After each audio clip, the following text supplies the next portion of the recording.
O meu convidado de hoje do Band Entrevista é o secretário municipal de Educação, Guilherme Belintani. Secretário, recentemente nós entrevistamos aqui no Band Entrevista o professor Nelson Preto.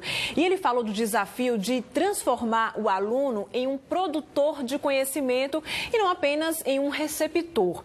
Como secretário, o que você tem planejado para garantir a qualidade na educação?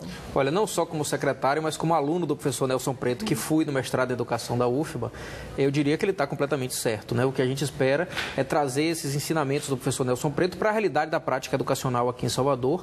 A gente sabe que é impossível a gente determinar hoje a existência de uma escola como ela acontecia há 50 anos atrás ou até há 10 anos atrás, e é preciso, sobretudo, pensar quais são esses desafios. Logicamente, na rede municipal de educação, a gente tem desafios dessa dimensão e tem desafios também muito básicos, como, por exemplo, fazer com que as escolas tenham um ambiente adequado. É a partir daí que a gente traça os novos momentos, né? Fazer com que a escola tenha cada vez mais ambientes adequados, equilibrados, professor bem preparado, com vontade de trabalhar e querendo estar ali, não é? Desenvolvido para aquela atividade, por exemplo, com a criança da educação infantil ou do ensino fundamental, e a partir daí poder construir novos desafios. A criança não quer mais ir para a escola para ser mera ouvidora daqueles conteúdos, né? A gente fica dizendo que a escola é o grande destruidor de curiosidades, porque uma criança com 2 anos, ela está ali com a curiosidade absolutamente pulsada e brilha os olhos quando ela vê uma novidade e quer conhecer coisas novas. 7, 8 anos depois, a criança com 9, 10 anos já não tem aquele mesmo brilho no sentido de ir para a escola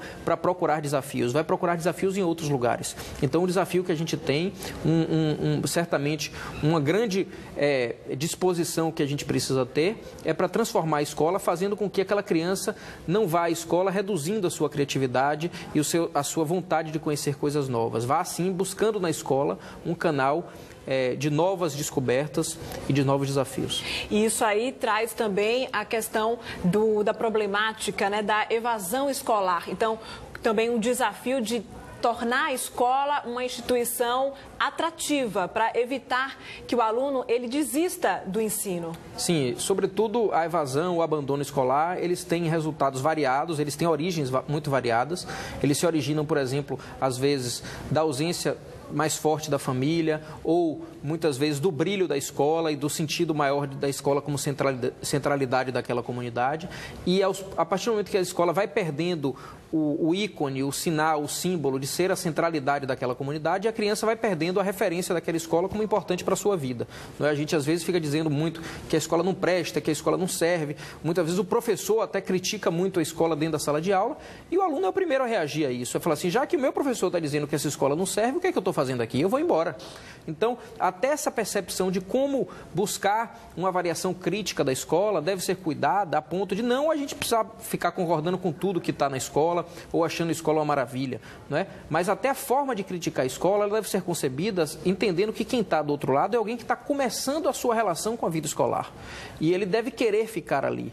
E trazer os pais para essa realidade, dizer aos pais que a escola se importa com ele. Um pai faltou uma reunião de pais, por exemplo, ou a reunião do conselho escolar, ele tem que ser chamado pelo diretor e dizer por que faltou. Nós nos importamos com a sua ausência. A gente quer saber o porquê da sua ausência. Esse é um movimento importante que a gente também começa a implantar aqui na rede. Com relação a esse diálogo, a essa interação com a comunidade externa, né, que são a família, são os amigos, todo aquele público que está em volta da escola, o que vocês têm feito também para integrar esse público? Olha, esse é, eu diria, um dos grandes desafios também e talvez de todos os programas que a gente está implantando na rede municipal de educação, o que bate mais no meu coração, né, é o meu programa predileto. É o programa Agentes da Educação, é um programa que a gente traz a experiência do agente de saúde, da saúde da família, né, aquela iniciativa do profissional ir à casa das pessoas. Então, cada escola de Salvador, já nesse 2º semestre, terá um agente da educação.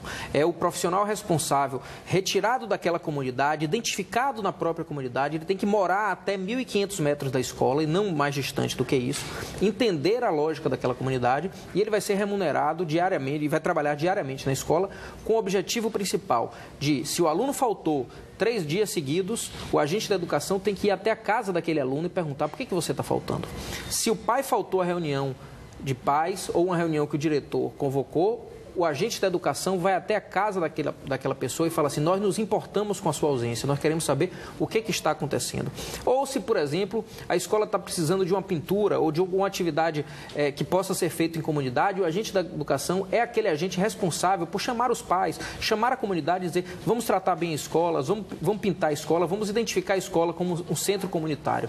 Esse é o grande desafio do projeto Agentes da Educação, um projeto pioneiro no país. Não há outro projeto dessa dimensão no país com esse objetivo, portanto, eu deposito muito minhas esperanças na redução do abandono escolar, na redução da evasão, nesse projeto Agentes da Educação.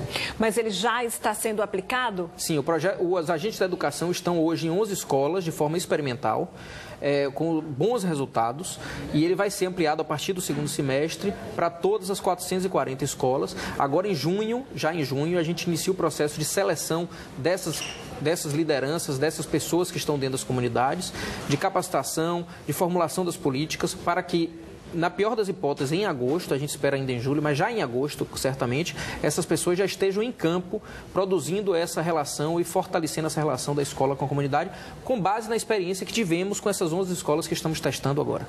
Ótimo. Secretário, nós vamos para um breve intervalo. Não saia daí que a gente volta já.